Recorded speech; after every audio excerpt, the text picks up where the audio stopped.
na naman ang pananghalian, kaya ito na naman ang aking lulutuin. Magluluto ako ngayon ng potato pulaw. So ito yung mga ingredients ko at ito yung aking version on how to cook this potato pulaw.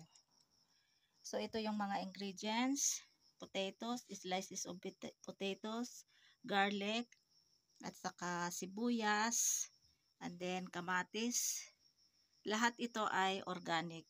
Ayan, ito bawang, sibuyas, kamatis at saka patatas. And then maglagay din ako ng masala. Ito yung chili powder, turmeric powder, salt, ito yung cumin seeds, at saka ito yung coriander seeds.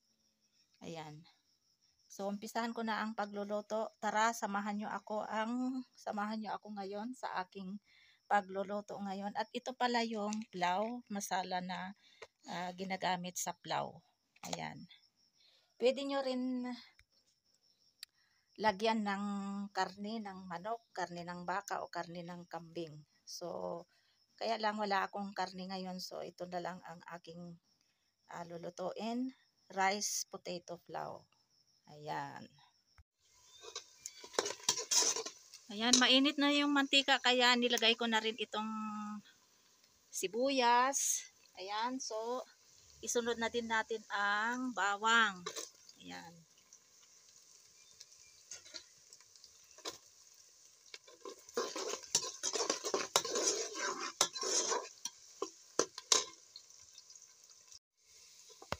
So brown na itong sibuyas at saka bawang. Pwede na natin ilagay itong kamatis. And then ito na yung mga lentils, mga masala, coriander seeds, cumin seeds, salt, chili powder, at saka turmeric powder. Ayan, lagay na natin. And then halo-halo.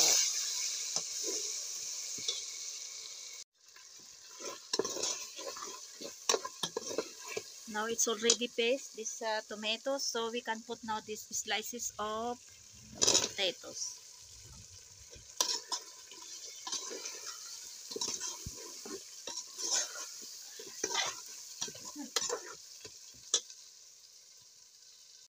I add 1 cup or put some water in order to cook these slices of potatoes.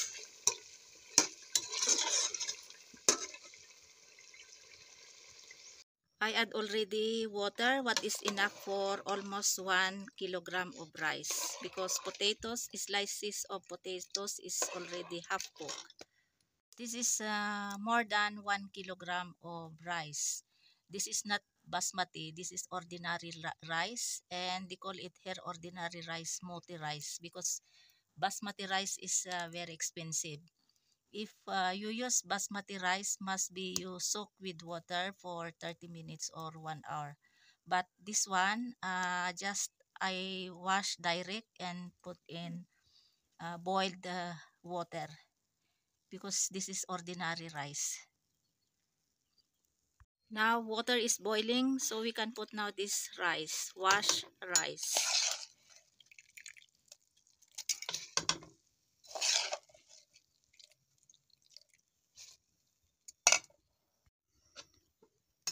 I already put all rice here. I put also 2 cloves of G1 garlics. You see, as you can see, this is baby seeds of G1 garlics. It's attached here. Ayan. So, must be I have to cut this one and remove some skin of this G1 garlics. Then I will put in half cup of pulaw, rice pulaw.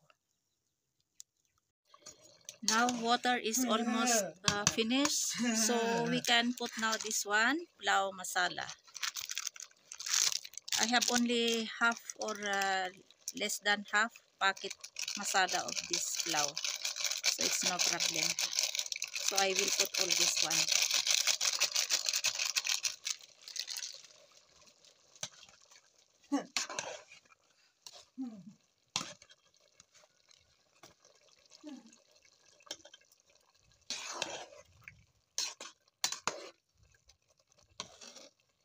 Now we can add now also these 2 cloves of G1 garlics.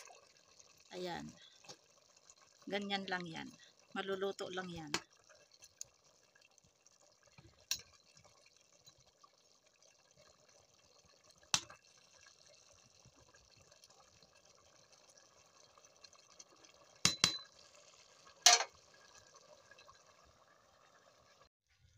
Ayan, almost cook na itong aking dish ngayon. Slices of potatoes pulaw. Ayan, nilagyan ko din ng 2 cloves of G1 garlics. Ayan, nakikita nyo. Ito yung 2 cloves of G1 garlics. Ayan, isa, dalawa. Ayan. So, ready na ang aming lunch at saka dinner na din. So, hindi na ako magluluto ng ulam. Ito na yung pinaka ulam namin. Rice, potato, pulaw. So, medyo ano pa, hilaw-hilaw yung kanin. So, lagyan natin ng asin. Sinong nakarelate nito? Na lagyan ng asin sa ibabaw ng takip para hindi mahilaw yung kanin. Ayan.